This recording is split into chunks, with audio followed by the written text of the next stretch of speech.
മക്കളെ, സ്നേഹൗസ് ആണ്. നമ്മുടെ ഗലീലിയോയുടെ പാഠത്തിൽ നിന്നും വന്നിട്ടുള്ള ഒരു ക്വസ്റ്റ്യൻ ആണ് ദേ മുകളിൽ തന്നിട്ടുള്ളത്. എന്താണ്? പോസ്റ്റർ തയ്യാറാക്കാൻ വേണ്ടിയിട്ടാണ്. എന്തായാലും ഒരു പോസ്റ്റർ നമ്മുടെ ക്രിസ്മസ് എക്സാമിന് നമുക്ക് ചോദിക്കും. ഇതേ ടൈപ്പ് ക്വസ്റ്റ്യൻ ആണ് വരാൻ സാധ്യത. അതുകൊണ്ട് കൃത്യമായിട്ട് ഇതിന്റെ ഫോർമാറ്റും കാര്യങ്ങളും മക്കൾ മനസ്സിലാക്കിയിട്ടുണ്ടാവണം. എന്താ നമുക്ക് ഇവിടെ തന്നിട്ടുള്ളത്?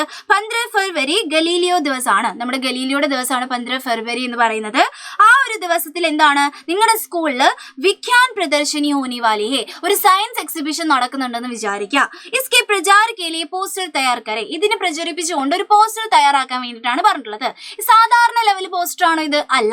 നിങ്ങളോട് കറക്റ്റ് തന്നിട്ടുണ്ട്, ഏത് ദിവസമാണെന്നുള്ള കാര്യം തന്നിട്ടുണ്ട്. അതേപോലെ തന്നെ എല്ലാവരും നമ്മൾ സ്വാഗതം ചെയ്യേണ്ടതുണ്ട്, എവിടെ വെച്ചിട്ടാണ് നടക്കുന്നത്, ഇങ്ങനെയുള്ള എല്ലാ കാര്യങ്ങളും നമ്മൾ എഴുതിയാൽ മാത്രമേ ഉള്ളൂ 4 മാർക്ക് നമുക്ക് കിട്ടുള്ളൂ അല്ലെ. അങ്ങനെയാണെങ്കിൽ ഈ പോസ്റ്റർ എങ്ങനെ തയ്യാറാക്കാം എന്നുള്ള കാര്യം വളരെ സിമ്പിൾ ആയിട്ടൊന്ന് നോക്കാം കേട്ടോ മക്കള്.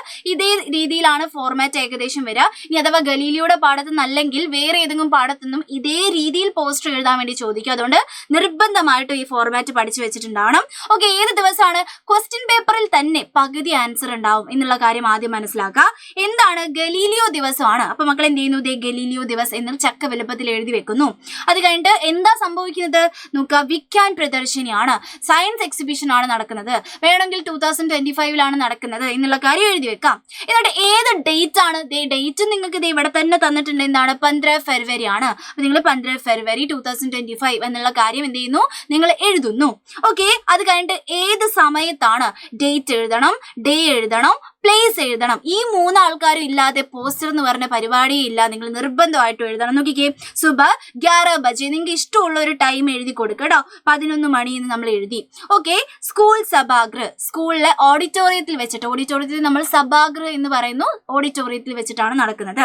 പിന്നെ GUP സ്കൂൾ സൈൽ, നിങ്ങൾക്ക് ഇഷ്ടമുള്ള ഒരു സ്കൂളിന്റെ പേരെന്ത് ചെയ്യുന്നു? എഴുതി കൊടുക്കുന്നു. ഇതാണ് നമ്മുടെ മെയിൻ ആയിട്ട് എഴുതേണ്ട ആൾക്കാർ എന്ന് പറയുന്നത്. വേണമെങ്കിൽ നിങ്ങൾക്ക് ഉദ്ഘാടനം ആരാണ് എന്നൊക്കെ എഴുതി വെക്കാം. വേണമെങ്കിൽ അത് എഴുതണം എന്ന് നിർബന്ധമില്ല. അങ്ങനെ വേണമെങ്കിൽ നമുക്ക് എന്ത് ചെയ്യാം? അതും എഴുതാം കേട്ടോ. ഓക്കെ, ലാസ്റ്റ് ഇമ്പോർട്ടന്റ് ആയിട്ട് എല്ലാവരും സ്വാഗതം ചെയ്യാനാണല്ലോ ഈ പരിപാടി നമ്മൾ നടത്തുന്നത്, ഈ പോസ്റ്റർ ഒട്ടിക്കുന്നത്. അപ്പം സബ്കാ സ്വാഗത്, എല്ലാവരെയും സ്വാഗതം ചെയ്യുന്നു എന്ന് എഴുതണം. എന്നിട്ട് ഈ പോസ്റ്റർ ഒട്ടിച്ചിട്ടുള്ള ഏതെങ്കിലും ഒരു ക്ലബിന്റെ പേര് എഴുതണം.